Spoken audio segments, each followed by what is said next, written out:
Alþjóðasamskipti eru fræðigrein sem að fjallar allt það sem að gerist í hinu stjórnlausa alþjóðakerfi þar sem að ríki og aðrir gerendur eiga samskipti. Fræðigreinin leggur til verkfæri til þess að skilja inn flókna veruleika og ég held að alþjóðasamskipti sé raun og veru eftir að fela í sér örlög framtíðarinnar af því að heimurinn sífellt að alþjóðavæðast og í heimi þar sem við búum við kjarnorkuvopn og þúsundir deyja úr fátækt á hverjum degi, þá mjög mikilvægt að mínum mati að skilja á hverju alþjóðatengsl byggjast. European studies is basically the study of European Union politics. So you learn a lot about the European Union, you learn a lot about how it's designed, what institutions there are, how they affect decisions made in the European Union, what other actors are there, what role they play. You learn a lot about theoretical aspects of politics, theoretical aspects of European integration, and of course you also learn how to analyze phenomena that are connected to politics in general, but also to European integration in particular.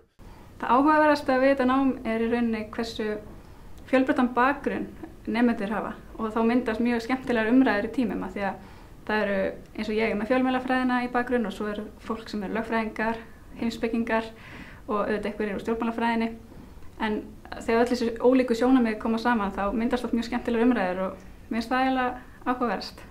Og þetta finnst mér vera mjög mikil kostur og einmitt kannski líka sína kosti námsins í hnotskurn að þetta fjölbreytt og alþjóðasamskipti ekki bara á einu pólitíska sviði, heldur á öllum sviðum samfélagsins. Hið alþjóðlega allstaðar. Það hefur áhrif á okkur sem einstaklinga. Fyrsta reglan sem við lærum flest í umferðarskólanum og það að horfa til beggja átta. Þetta alþjóðleg regla. Þannig að það eru alls konar svona hlutir sem að birtast í okkar daglega lífi sem endurspegla hefðir og venjur sem hafa myndast á alþjóðavettvangi. Það hefur komið mér á óvart hvað félagslífið öflugt við deildina. Við erum til dæmis nýkomin úr námsferð frá Bandaríkjunum og við fórum bæði til Washington og New York og vorum að skoða Pentagon og Sameinuðu þjóðirnar og þinghúsið og ég veit ekki hvað. En það var mjög skemmtilegt og gaman hvað myndast mikil stemming innan hópsins.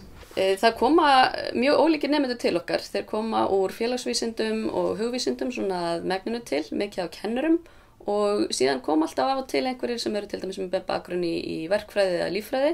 En þegar þú ert komin hérna inn að þá erum við með ákveðin kjarna í alþjóðasamskiptunum.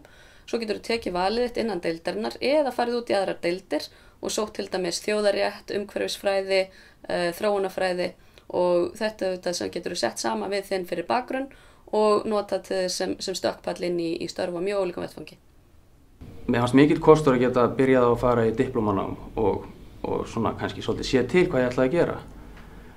En eftir ég byrjaði náminu þá átti ég mig fljótt á því að þetta var eitthvað sem ég vildi gera til fulls og skráði mig það svona fljótt í meistaranámið og að klára það núna.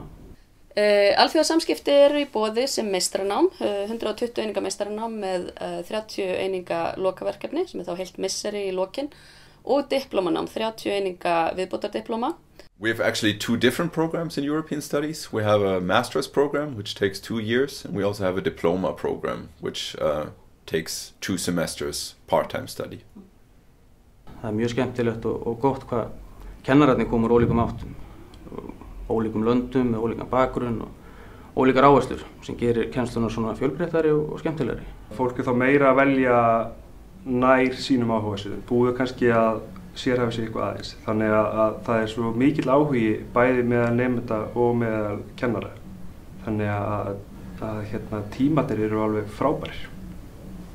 The European Studies program qualifies you for quite a variety of jobs. In a way, it's similar to the International Affairs program because it also has an emphasis on international cooperation. So in a sense, if you're interested in international affairs, if you're interested in working in an international environment or in international institutions, then this qualifies you quite well for it.